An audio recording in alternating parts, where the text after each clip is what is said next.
Dalam peradaban yang gemar, mengukur manusia lewat standar eksternal, prestasi, kekayaan, validasi, dan sosial. Kerap kali kita lupa bahwa kekuatan terbesar tak pernah datang dari luar. Ia bermula dari dalam. Ia lahir ketika seseorang dengan segala keberanian dan kejujurannya memilih untuk berdiri sebagai dirinya sendiri. Menjadi otentik bukanlah suatu kondisi pasif, melainkan tindakan aktif yang menantang sistem membongkar topeng Anda, menyalakan api keunikan batin. Dan ketika tindakan itu diwujudkan secara utuh, manusia tidak hanya memiliki diri, tetapi juga memiliki dunia dengan cara yang tak kasat mata. Melalui makna, kebebasan, dan keberdayaan yang tidak dapat dirampas. Carl Jung dalam pemikiran psikologinya menjelaskan bahwa setiap manusia membawa dua wajah, ego yang nampak dan bayangan yang tersembunyi. Bayangan adalah komponen psikologis yang dibuang ke sudut gelap kesadaran karena dianggap tidak pantas, lemah, atau tidak layak. Namun Jung percaya bahwa proses individualisasi, yakni upaya menyatukan semua aspek jiwa termasuk bayangan, adalah syarat untuk menjadi pribadi yang utuh. Seseorang yang menolak bayangannya akan terus hidup terbelah, mengejar kesempurnaan dan identitas palsu. Sebaliknya, seseorang yang memeluk bayangannya sendiri, menghadapi luka, menerima ketidaksempurnaan, akan memperoleh fondasi keberanian yang sejati. Dari keberanian itulah muncul kejelasan bahwa kepemilikan bukan tentang menguasai, tapi tentang mengenali dan mengintegrasi diri sendiri. Abraham Maslow memberi lapisan berikutnya melalui teori hierarki kebutuhan.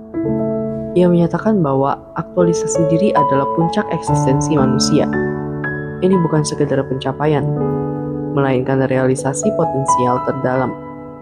Orang yang teraktualisasi tidak lagi bergerak dalam dorongan manusia, tetapi karena nyala api di dalam diri mereka.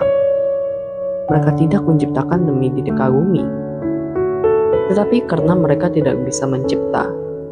Mereka tidak mencintai demi diterima, tetapi karena cinta itu adalah wujud dari integritas jiwa mereka.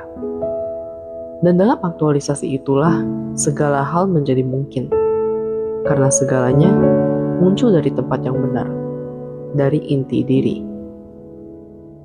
Viktor Frankl yang mengembangkan logoterapi dari pengamalan kelamnya menyatakan bahwa manusia dalam kondisi paling ekstrim sekalipun masih memiliki kebebasan untuk memiliki sikap terhadap kenyataan.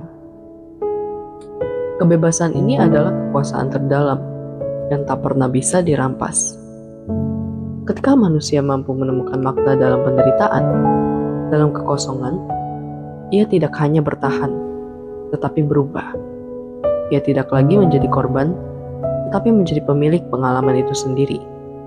Dari sana, ia tidak hanya memiliki dirinya, tetapi juga menjangkau makna-makna yang lebih luas, melampaui logika dan takdir. Dalam aliran psikologi positif, Martin Seligman mengusulkan bahwa setiap manusia memiliki kekuatan dan karakter yang unik. Kekuatan ini bernilai lebih daripada IQ, status sosial, atau latar belakang ekonomi. Rasa ingin tahu, ketabahan, keadilan, kasih sayang, dan spiritualitas adalah benih keberdayaan. Ketika seseorang mengenali dan memupuk kekuatan ini, ia tidak hanya merasa lebih berdaya, tetapi juga lebih seimbang dan bahagia. Otentisitas bukanlah perlawanan terhadap dunia, tetapi pernyataan batin bahwa kebermaknaan hidup tidak lahir dari imitasi, melainkan dari ekspresi personal yang jujur dan utuh. Di ranah filsafat, eksistensialisme membawa kita pada simpulan yang menantang. Jean-Paul Sartre menyatakan bahwa eksistensi mendahului esensi. Kita tidak dilahirkan untuk memenuhi label kita. Kita dilahirkan dengan kebebasan untuk menciptakan makna. Simone de Beauvoir melanjutkan dengan argumen bahwa menjadi diri sendiri adalah tindakan pembebasan. Dalam dunia yang terus mencoba membentuk kita, menjadi otentik adalah tindakan revolusioner. Dan revolusi batin ini bukan hanya memberi kebebasan, tetapi juga memberi kekuasaan yang substansial. Kuasa untuk memilih arah hidup, membentuk nilai, dan menentukan makna. Namun, menjadi diri sendiri bukanlah jalur yang sunyi. Ia adalah perjalanan panjang yang kadang penuh luka, rasa bersalah, dan keraguan. Kita harus berani kehilangan dukungan, keluar dari zona nyaman, dan menerima bahwa tidak semua orang akan memahami jalan kita. Tetapi justru di titik itulah kekuatan mulai lahir. Ketika kita tidak lagi hidup demi validasi, ketika kita tidak tunduk pada ekspektasi, ketika kita berdiri dengan kejujuran, saat itulah kita telah memiliki segalanya yang esensial. Kita memiliki suara, arah, dan pengaruh yang lahir dari tempat yang tak bisa kita curi dari dalam. Dalam menjadi diri sendiri, manusia memiliki babak baru. Ia tidak lagi dikendalikan oleh sistem, tapi menciptakan sistem baru dari kesadaran. Ia tidak mengejar kepemilikan luar karena ia telah memiliki batin yang merdeka. Maka, kepemilikan sejati bukan tentang benda, status, atau pengakuan. Ia adalah kondisi batin yang menyala. Saat manusia melihat dirinya tanpa penolakan, bergerak tanpa kebimbangan, dan mencintai tanpa syarat.